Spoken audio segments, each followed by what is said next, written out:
Hola Daniel, ¿Cómo te va, Juan Carlos? tanto tiempo, ¿no? Pasaron años. Años, así es. Bueno, hablemos del sistema universitario y la política universitaria y la ley de educación superior en los 90. Tal cual, que nos tuvo como protagonistas. Exactamente. Así es. La verdad que fue un momento tan intenso que me ha pasado a lo largo de estos casi 20 años, que todos los años alguna vez tengo que ir a hablar a algún lado para contar cómo fueron aquellos años, porque siguen siendo recordados como el momento de mayor movilización estudiantil de la historia de la democracia del 83 hasta acá. Y inclusive yo lo doy como un contraejemplo cuando se dice que los 90 fueron años de despolitización o de baja participación. Aquellos momentos de agitación universitaria desmienten esa afirmación. Tuvimos por aquellos años las marchas más grandes que recuerde la historia del movimiento estudiantil en democracia, y además tuvimos las instancias de deliberación y de participación política en las universidades en torno a la discusión de los diferentes anteproyectos de la Ley de Educación Superior que se recuerden. Y en ese sentido, desde el punto de vista personal, sigue siendo una experiencia de vida imborrable realmente. Bueno, llegaste a conducir la FUA siendo muy joven y el primer secretario general, no, presidente de la Federación Universitaria Argentina porteña. Así es, así es. Yo empecé mi participación en la FUA muy joven, o sea, porque generalmente las instancias nacionales se llega, los dirigentes universitarios argentinos llegan más cerca de los 30 que de los 20. Yo fui designado secretario de Relaciones Internacionales de la FUA en el año 91 y luego soy electo presidente a principios del 94 hasta concluir el mandato en marzo del 96, con 26 años y faltándome no más de 10 asignaturas para terminar la carrera, que ya en el 97 me recibo de licenciado en Economía. Y efectivamente, mi participación en aquellos tiempos fueron producto de un insólito acuerdo entre el interior del país y la UBA, que permitieron que un porteño llegara a la FUA, que era una posibilidad que estaba vedada en la historia del radicalismo universitario. Sobre todo porque leyendo alguna literatura sobre la historia de la Franja Morada, el peso de Santa Fe ha sido históricamente muy importante, ¿no?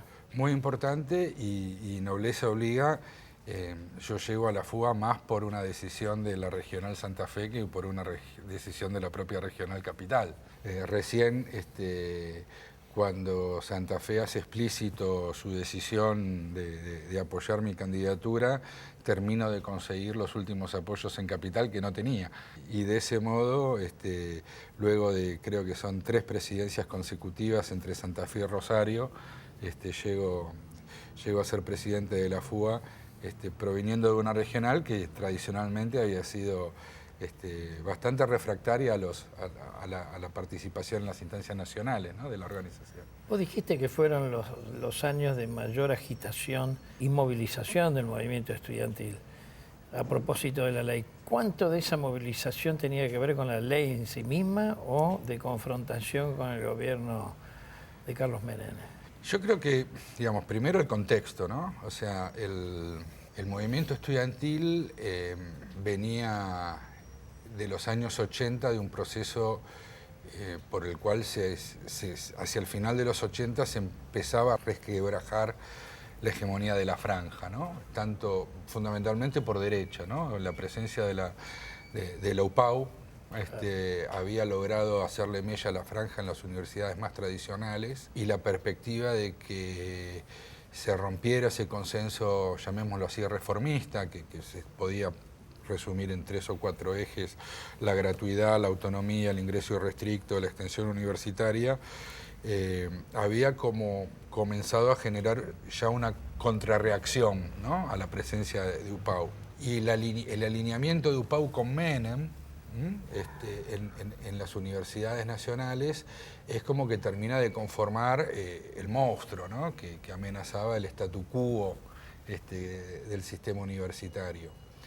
Y en ese sentido me parece que el movimiento estudiantil, por un lado, empieza a recoger ese rechazo que en los centros urbanos, hacia mediados de los 90, empezaba a ser fuerte frente al gobierno de Menem.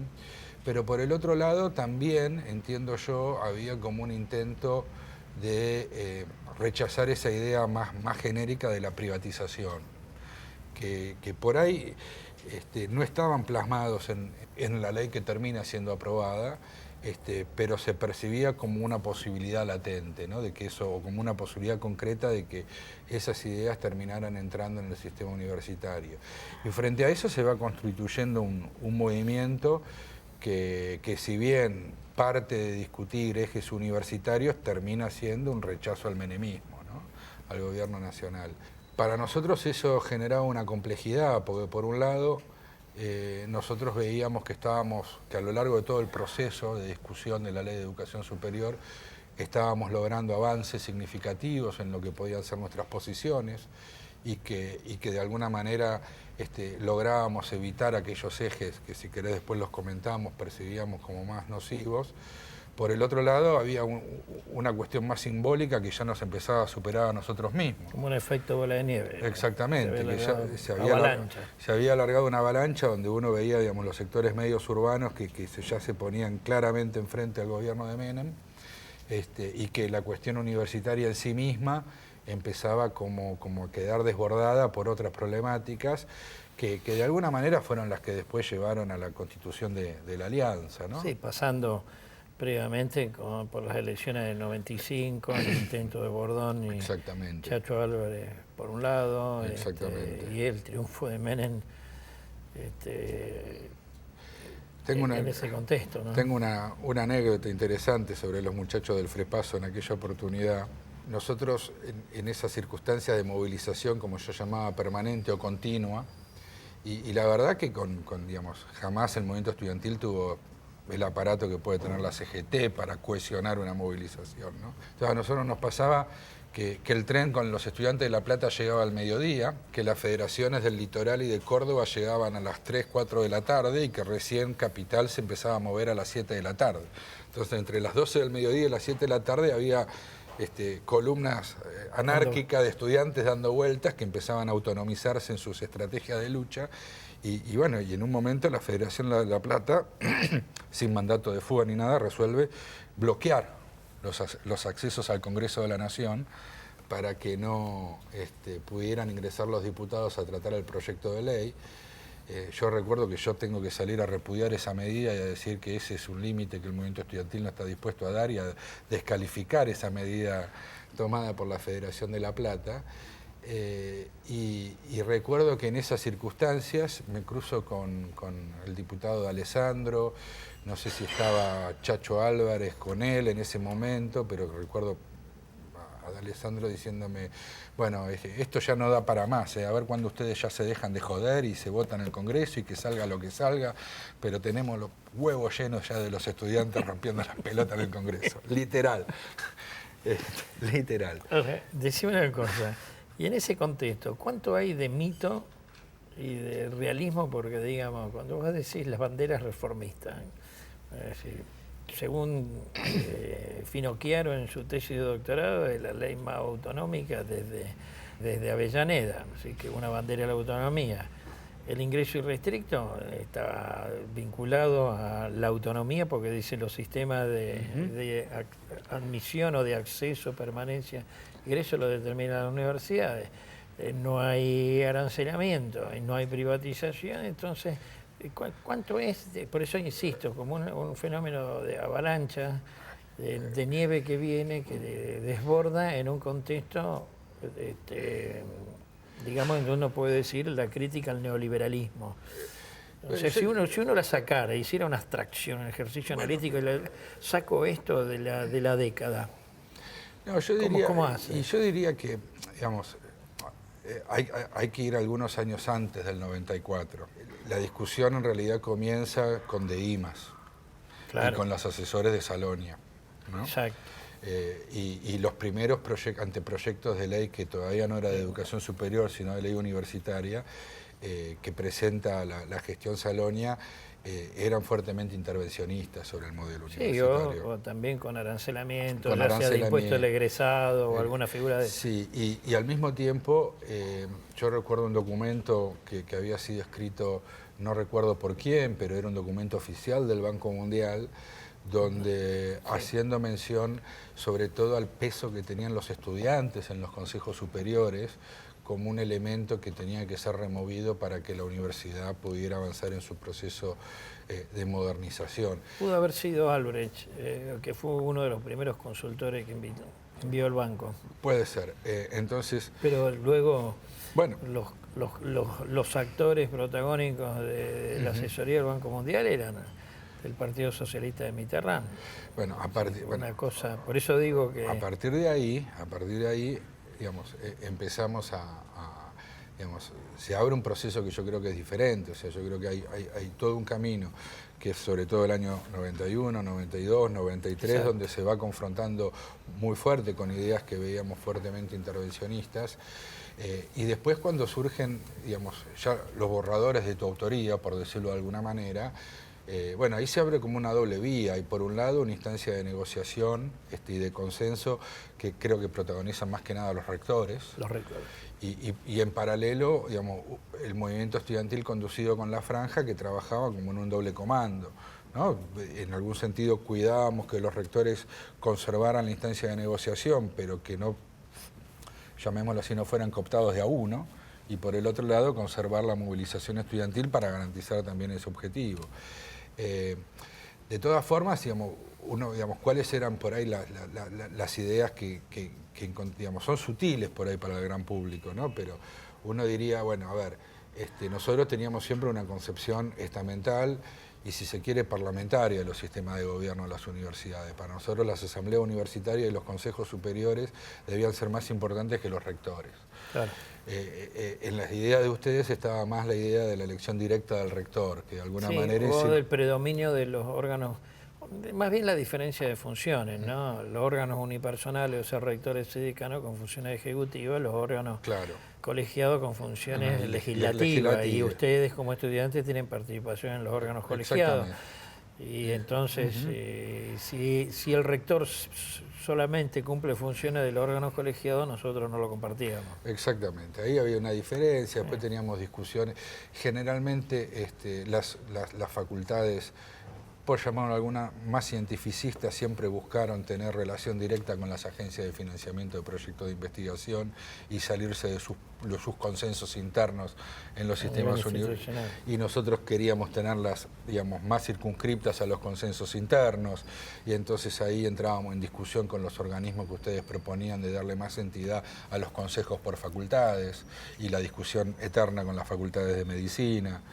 Sí, la discusión con la Facultad de Medicina, fuera del caso Ferreira, pongámoslo por un momento al costado, sería que, tomando en cuenta la ley del año 74, la ley que algunos llaman de Adolfo Sturén, la llaman la ley Perón-Balbín. Claro. No, yo la llamaba ley italiana, pero dice que es porque hubo un acuerdo, decía, bueno, el ingreso es irrestricto, salvo situaciones que por aparatos, infraestructura, etcétera, requieran algún sistema. Entonces, las facultades de medicina de la época obviamente no podían soportar el ingreso irrestricto, y ahí aparece el fenómeno del debate de la facultad o no. De hecho, el famoso artículo 50 de la ley, segundo párrafo, es introducido en el Congreso y no fue propuesto por el Ejecutivo, sino que es el poder específico del decano Ferreira de Medicina de la UBA para incorporarlo después de haber ganado que el Consejo de Preuniversitario, el CPI, fuera avalado por la Corte Suprema, una cosa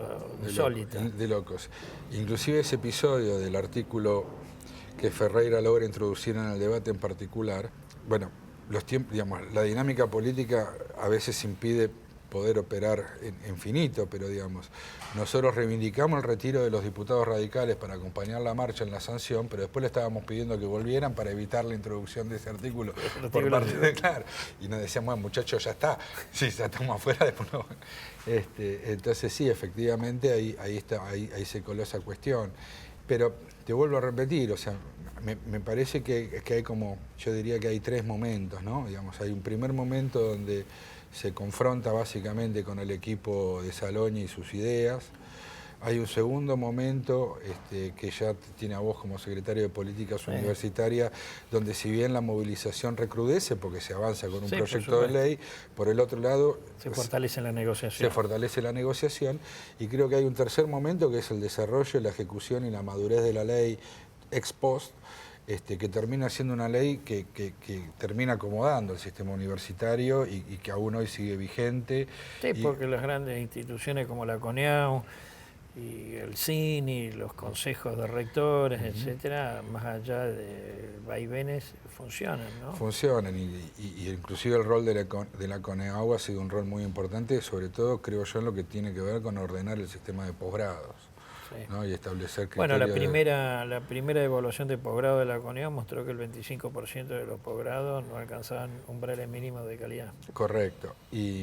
Así que fueron cerrados. Muchos de ellos eran privados, ¿no? Lo que, sin embargo, considero que, digamos, la ley no prestó los servicios que había prometido, o la CONEAU no estuvo a la altura de poder garantizar las promesas, fue cuando vino esta avalancha de creación de universidades en estos últimos años. Digamos, casi ninguna respetó los estándares mínimos de calidad que hubiera requerido una CONEAU que efectivamente los evaluara como correspondiera. ¿Te referís al segmento de universidades estatales? De estatales, sí. Bueno, la mayoría de ellas no tuvieron el acuerdo del CIN. Exactamente. Que era un dictamen no vinculante, pero sí obligatorio para el Parlamento, para el Congreso. Exactamente. Ahora, volviendo, hubo una instancia de negociación y la negociación existió. Por ejemplo, en términos de que si los títulos son habilitantes o no. El modelo sajón que se proponía en algunos de los anteproyectos, si bien tuvo el acompañamiento del diputado Dumont, de la Unión Cívica Radical, de Francisco de Lich y de la Universidad de San Andrés, con von Butenandt, que era el rector, no tuvo acogidas en las universidades privadas tradicionales que habían pasado 10 años con sus egresados rindiendo un examen de Estado, ni tampoco por las universidades estatales, hasta que se llega entonces como un trade-off, una negociación que es la CONEAU. Pero al mismo tiempo, ustedes le demandaban también un sistema más autorregulado, que existiera una CONEAU de las universidades. Entonces la figura en la ley de que puede haber instituciones, comillas, privadas o con personalidad jurídica de derecho privado para hacer evaluación, no funcionó porque no hubo voluntad de constituir una CONEAU nada más que de las universidades como un sistema autorregulado. Así es, porque también, digamos, las universidades, en ese sentido había, digamos, un planteo ambiguo, o sea, frente digamos, a una CONEAU conformada con mayoría del Ejecutivo, digamos, el sistema universitario nacional pensaba en mecanismos de autoevaluación por agencias propias. Ahora, frente a otro segmento del sistema universitario que rechazaban cualquier tipo de evaluación, bueno, se termina solo existiendo la instancia de evaluación estatal. Ahora sí, efectivamente, yo creo que, digamos, si alguien pregunta, bueno, ¿qué es lo que gana el movimiento estudiantil en ese proceso? Yo diría, en primer lugar, evitamos que las universidades perdieran la soberanía para emitir títulos habilitantes. En segundo lugar, nos aseguramos que la gratuidad de la enseñanza de grado se mantuviera, al menos que alguna universidad decidiera arancelar, cosa que sabíamos fehacientemente que era imposible que ocurriera. Y en tercer lugar, me parece que evitamos todas esas normativas que en algunos borradores estaban presentes de cómo debían ser las elecciones de los rectores o las proporciones que debían establecerse para la constitución de los consejos superiores y las asambleas universitarias, digamos, todas cuestiones que finalmente quedaron a criterio de cada universidad y que en ese sentido le permitieron al movimiento estudiantil conservar sus posiciones de representación dentro del sistema universitario. Me parece que, digamos, que todo eso estaba en duda al comienzo de los 90 y que al finalizar una década que produjo transformaciones no menores en una serie importante de planos de la vida social, que el movimiento estudiantil lograra conservar su capacidad de representación en esas instancias, yo creo que fue altamente positivo, digamos, y que con todos los problemas que tuvimos, porque también es cierto que a la organización que yo representaba, la Franja Morada, sobre todo hacia el final del proceso, se la termina corriendo por izquierda. Exacto. Y se terminan generando situaciones de casi ruptura, donde bueno, había un personaje que hoy sigue siendo famoso como Esteche, se hace conocido en la opinión pública en aquellos tiempos. Me acuerdo que yo tuve una reunión mano a mano con el ministro del Interior de entonces, con Corach, a quien la recriminé por la figura de Esteche. Y le dije, Esteche es de ustedes y nos lo ponen adentro en las manifestaciones para romper todo, sacámelo. Y Corach insinuó una sonrisa y me cambió de tema y seguimos hablando de otra cosa. Pero la firme convicción de que ese personaje es doble agente no me cabe la menor duda. Sí, uno podría decir, es una buena expresión lo de corrido por izquierda. La avalancha, la bola de nieve imparable, la capacidad para mejorar la negociación y algo que quedó. Bueno, vos te fuiste, terminaste, te graduaste y finalmente, siendo un militante radical que estaba en la conducción nacional y de la Franja Morada y la Fuga, no terminás participando en el 99 del triunfo de la Alianza. Y ahí fue cuando nos volvimos a ver. Pero es muy gracioso. La audiencia tiene que saber que en la movilización por la votación de la ley, yo pasé por el medio de la movilización entrando al Congreso, nadie se dio cuenta. Fue un acto de ingenuidad de mi parte total. Y bueno, después nos volvimos a ver en Inglaterra cuando estabas haciendo la maestría. ¿Y cómo lo ves vos ahora la fuga a la distancia? Porque digamos, sigue el tachín de que hay que modificar la ley de educación superior, la ley del menemismo. Entonces, nadie se refiere a qué cosa, qué es lo que hay que cambiar, etcétera, etcétera, pero como es una realidad, ¿cuál es tu mirada ahora? Ya no estás, obviamente ya estás como un profesional, estás al frente del sector de estadísticas sociales en el INDEC con Jorge Todesca, cosa que respeto y reconozco como muy importante. Fuera de la cuestión personal, ahora, ¿cuál es tu mirada?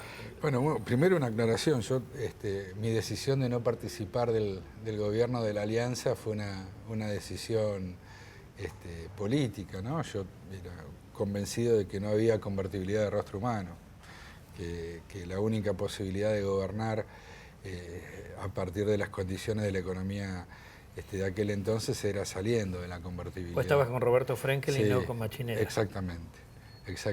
Entonces cuando prevalece la posición de Machinera y Chacho Álvarez, ahí te retiraste. Ahí me retiré y bueno, estuve un tiempo largo viviendo en Inglaterra. Qué cosa de la vida, pensar que yo integré el equipo económico para salir de la convertibilidad con Jorge Reme. Exactamente, bueno, y esos años, digamos, yo creo que el 2002, 2003, hasta por ahí fines del 2003, tal vez hayan sido el momento de mayor consenso entre las principales fuerzas políticas del país.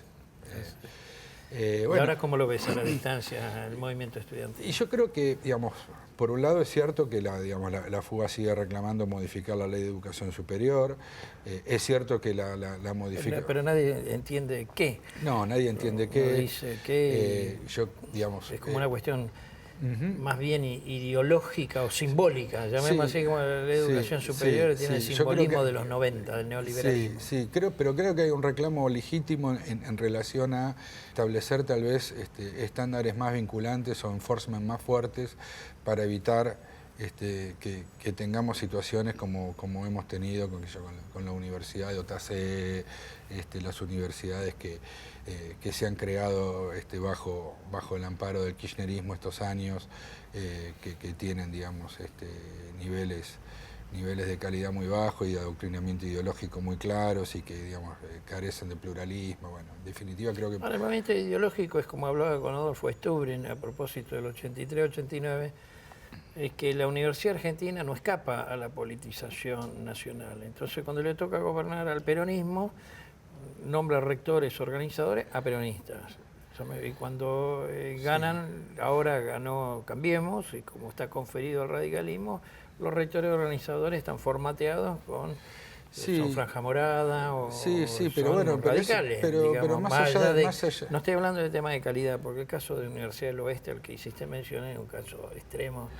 Bueno, pero uno decía Florencio Varela también, pero digo, más allá digamos, de los rectores normalizadores y su orientación política, inclusive si uno dijera, bueno, vamos a un modelo de universidad relativamente exitoso que desde el punto de vista académico tiene su prestigio ganado, que es la Universidad de General Sarmiento, por ejemplo, ¿no? Bueno, yo entiendo que ahí falta representación de la comunidad universitaria en ese estatuto universitario.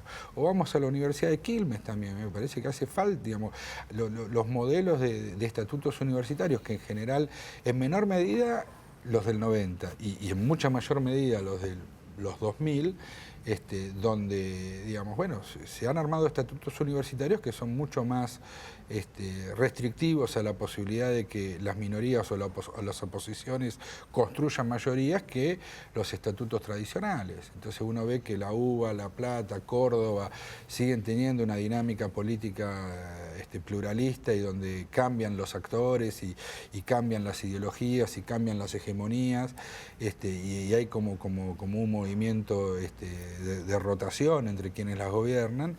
En cambio, en las más nuevas uno ve que van consolidando castas de gobierno sin recambios y que es muy difícil lograr la participación política de los docentes o de los estudiantes que no son oficialistas. Por ejemplo, no serías propenso a la reelección indefinida de un rector.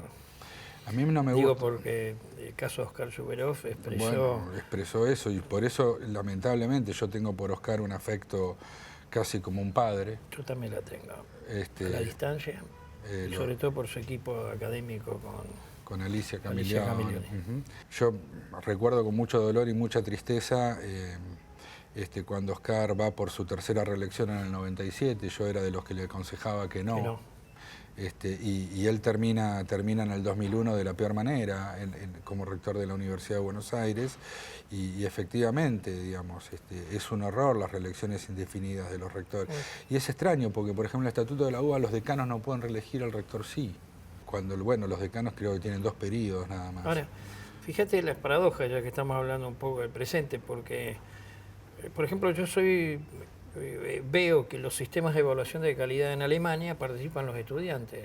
Entonces, en una CONEAGO están representados los estudiantes, pero no es bandera del movimiento estudiantil que esta nueva práctica en las agencias de evaluación del Estado en un país como Alemania se incorpore. O sea, no hay una bandera de decir modifiquemos la ley de educación superior para la CONEAGO a los representantes de la FUBA. ¿Se entiende lo que digo? Sí, entonces sí. termina siendo una cosa abstracta que no va a lo concreto, o la última reforma, Puigro, es una reforma que con un velo de progresismo, a mi juicio, es un fetichismo, ¿no?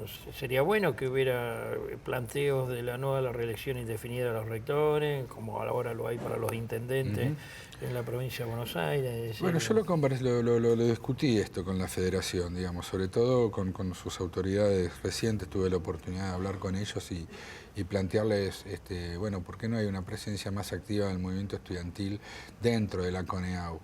Y bueno, también está un poco condicionado por la propia dinámica interna, o sea, hoy han crecido agrupaciones universitarias de la mano de la hegemonía kirchnerista digamos, tanto dentro de la izquierda peronista como dentro de la izquierda... Ganaron la Federación Universitaria de La Plata. De La Plata, sí, bueno, ahí está la Mella y todas esas corrientes bolivarianas que impiden construir un consenso en torno a una propuesta más institucional. Pero bueno, digamos, y en el mismo sentido yo lo reclamo, digamos, yo creo que la FUBA debería estar del lado de los estudiantes de Venezuela denunciando el chavismo, y no lo están. O sea, tienen posiciones como organización política, pero no como movimiento estudiantil, ¿no? Y yo creo que tal vez es un momento donde las diferencias deberían estar plasmadas con mayor claridad en ese sentido. Bueno, podemos cerrar un poco y hacer una síntesis, pero volviendo a los 90, ¿no? Mirándolo ahora desde la distancia, una reivindicación de la movilización estudiantil, una mejora en la capacidad de negociación de los rectores con el Poder Ejecutivo, Pero en términos de las cuestiones de fondo, ¿qué es lo que te ha hecho ruido, te sigue haciendo ruido del marco regulatorio actual que implica estas demandas reformistas en el sentido de reformar la ley, más allá de que de la cuestión ideológica o simbólica, cultural? Yo rescato de aquellos años una idea que me sigue pareciendo que sería lo que realmente podría modificar el sistema de educación superior, que es la articulación que no logramos establecer. Yo sigo soñando con un sistema universitario integrado a un sistema de educación superior, con trayectorias educativas que puedan recorrer instituciones terciarias y universitarias completando diferentes niveles. Pero eso implica... Marcela Mollis dice, se avanzó mucho en la reforma sistémica y no en las reformas institucionales, lo cual es cierto. Porque en todo caso tu mensaje sería que la autorregulación de las instituciones del sistema debería tender a la articulación, pero no lo tiende. No lo tiende, bueno. Cuando no lo tiende, el Estado aparece, comillas, interviniendo para generar los mecanismos de articulación, ya que no se lo dan. Por ejemplo, ¿cuál es la razón por la cual las universidades no restringimos nuestra propia autonomía a la hora de crear carrera y la sometemos a un cuerpo colegiado como es el SIN? Como ocurre en Costa Rica o en España, que las universidades son autónomas, pero antes de crear una carrera nueva, la someten a consignación, mire, vamos a crear esto, pero eventualmente le están pisando los callos a una universidad que está al lado y le está afectando, porque en definitiva eso también es articulación, coordinaciones mínimas. Pero ¿no? por supuesto, y yo creo que a ver, el objetivo final es que nosotros necesitamos más población con titulaciones de educación superior, tenemos que lograr alcanzar por lo menos 40-50%. ¿Eso van a ser todos licenciados? No. Sí, o técnicos, ¿van a ser todos egresados de instituciones universitarias clásicas? No. Tenemos los institutos terciarios. ¿Cómo logramos que converjan las instituciones terciarias con las universitarias en un sistema donde, repito, necesitamos seguir teniendo licenciaturas de 6-7 años, no podemos tener instancias de formación más cortas y segundos recorridos? Todas esas cuestiones entran en la cuestión de la articulación y yo lo planteo como un problema que no hemos podido resolver. Y no lo hemos resuelto en parte por lo que vos decís, y yo diría, bueno, las universidades no escapan a la trama corporativa que tiene la Argentina, ¿no? Entonces, y a eso me parece que por ese lado falta reflexión y avanzar. Bueno, ha sido un gusto reencontrarnos, porque los debates que tuvimos fueron con altura y respeto. Así es. Y en ese sentido, a mí me parece que todo ese proceso es un proceso que hay que reivindicar como una ventana de discusión, de confrontación, de participación que se abrió en un momento histórico de la Argentina que ha dejado muchas más cosas positivas que negativas, ¿no? Y me parece que ahí hay una experiencia histórica que este país debería reivindicar. Gracias, Daniel. Muchas gracias a vos.